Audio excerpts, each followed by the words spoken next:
اعوذ باللہ من الشیطان الرجیم، بسم اللہ الرحمن الرحیم۔ سیرت النبی صلی اللہ علیہ وسلم۔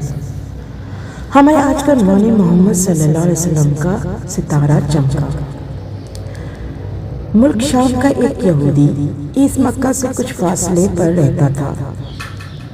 وہ جب بھی کسی کام سے مکہ آتا، وہاں کے لوگوں سے ملتا تو ان سے کہتا، بہت قریب کے زمانے میں تمہارے درمیان ایک بچہ پیدا ہوگا، سارا عرب اس کے راستے پر چلے گا، اس کے سامنے ذلیل اور پست ہو جائے گا، وہ عجم اور اس کے شہروں کا بھی مالک ہو جائے گا۔ یہی اس کا زمانہ ہے۔ جو اس کے نبوت کے زمانے کو پائے گا اور اس کی پیروی کرے گا، وہ اپنے مقصد میں کامیاب ہوگا۔ جس خیر اور بھلائی کی وہ امید کرتا ہے وہ اس کو حاصل ہوگی، اور جو شخص اس کی نبوت کا زمانہ پائے گا مگر اس کی مخالفت کرے گا، وہ اپنے مقصد اور آرزوؤں میں ناکام ہوگا۔ مکہ معظمہ میں جو بھی بچہ پیدا ہوتا، وہ یہودی اس بچے کے بارے میں تحقیق کرتا اور کہتا، ابھی وہ بچہ پیدا نہیں ہوا۔ آخر جب نبی کریم صلی اللہ علیہ وسلم اس دنیا میں تشریف لائے تو عبد المطلب اپنے گھر سے نکل کر اس یہودی کے پاس پہنچے۔ اس کی عبادت گاہ کے دروازے پر پہنچ کر انہوں نے آواز دی۔ اس نے پوچھا کون ہے؟ انہوں نے اپنا نام بتایا۔ پھر اس سے پوچھا تم اس بچے کے بارے میں کیا کہتے ہو؟ اس نے انہیں دیکھا، پھر بولا، ہاں تم ہی اس کے باپ ہو سکتے ہو۔ بے شک وہ بچہ پیدا ہو گیا ہے جس کے بارے میں نے تم لوگوں سے کہا کرتا تھا۔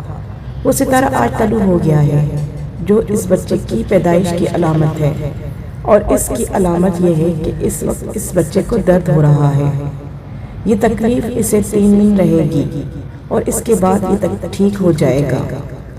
راہب نے جو یہ کہا تھا کہ بچہ 3 دن تک تکلیف میں رہے گا، تو اس کی تفصیل یہ ہے کہ آپ نے 3 دن تک دودھ نہیں پیا تھا، اور یہودی نے جو یہ کہا تھا کہ ہاں آپ ہی اس کے باپ ہو سکتے ہیں، اس سے یہ مراد ہے کہ عربوں میں دادا کو بھی باپ کہہ دیا جاتا ہے۔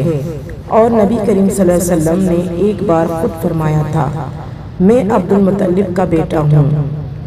یہودی نے عبد المطلب سے یہ بھی کہا تھا، اس بارے میں اپنی زبان بند رکھے، یعنی کسی کو کچھ نہ بتائے، ورنہ لوگ اس بچے سے زبردست حسد کریں گے، اتنا حسد کریں گے کہ آج تک کسی نے نہیں کیا، اور اس کی اس قدر سخت مخالفت ہوگی کہ دنیا میں کسی اور کی اتنی مخالفت نہیں ہوئی۔ پوتے کے متعلق یہ باتیں سن کر عبد المطلب نے عیس سے پوچھا، اس بچے کی عمر کتنی ہوگی؟ یہودی نے اس سوال کے جواب میں کہا، اگر اس بچے کی عمر طبی ہوئی تو بھی 70 سال تک نہیں ہوگی، بلکہ اس سے پہلے ہی 61 یا 63 سال کی عمر میں وفات ہو جائے گی، اور اس کی امت کی اوسط عمر بھی اتنی ہوگی۔ اس کی پیدائش کے وقت دنیا کے بت ٹوٹ کر گر جائیں گے۔ یہ ساری علامات اس یہودی نے گزشتہ انبیاء کی پیش گوئیوں سے معلوم کی تھیں، اور سب کی سب بالکل سچ ثابت ہوئیں۔ قریش کے کچھ لوگ عمرو بن نفیل اور عبداللہ بن حجش وغیرہ ایک بت کے پاس جایا کرتے تھے۔ یہ اس رات بھی اس کے پاس گئے جس رات آپ صلی اللہ علیہ وسلم کی پیدائش ہوئی۔ انہوں نے دیکھا وہ بت اوندھے منہ گرا پڑا ہے۔ ان لوگوں کو یہ بات بری لگی، انہوں نے اس کو اٹھایا، سیدھا کر دیا، مگر وہ پھر گر گیا۔ انہوں نے پھر اس کو سیدھا کیا، وہ پھر الٹا ہو گیا۔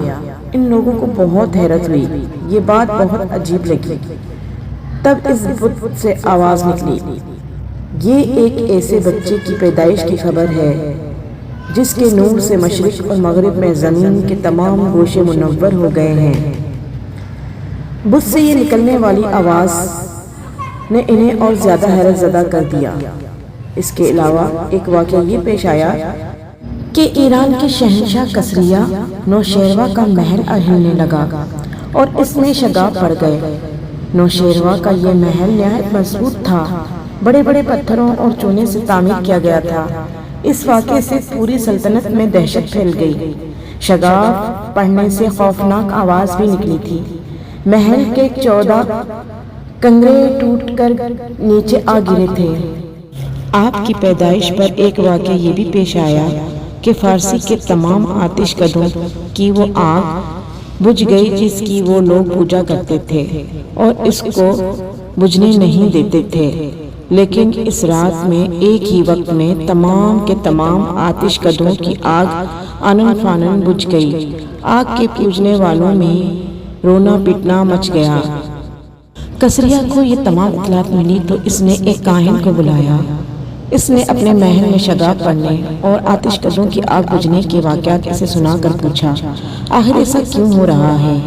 وہ کاہن خود تو جواب نہ دے سکا، تاہم اس نے کہا، ان سوالات کے جواب میرا ماموں دے سکتا ہے، اس کا نام ستی ہے۔ نوشیروان نے کہا، ٹھیک ہے، تم جا کر ان سوالات کے جوابات لاؤ۔ وہ گیا، ستی سے ملا اور اسے یہ واقعہ سنایا۔ اس نے سن کر کہا، ایک عصا والے نبی ظاہر ہوں گے جو عرب اور شام پر چھا جائیں گے، اور جو کچھ ہونے والا ہے ہو کر رہے گا۔ اس نے یہ جواب کسریہ کو بتایا۔ اس وقت تک کسریہ نے دوسرے کاہنوں سے بھی معلومات حاصل کر لی تھی۔ چنانچہ یہ سن کر اس نے کہا، تب پھر ابھی وہ وقت آنے میں دیر ہے، یعنی ان کا غلبہ میرے بعد ہوگا۔ پیدائش کے 7ویں دن عبدالمطلب نے آپ صلی اللہ علیہ وسلم کا عقیقہ کیا اور نام محمد رکھا۔ عربوں میں اس سے پہلے یہ نام کسی کا نہیں رکھا گیا تھا۔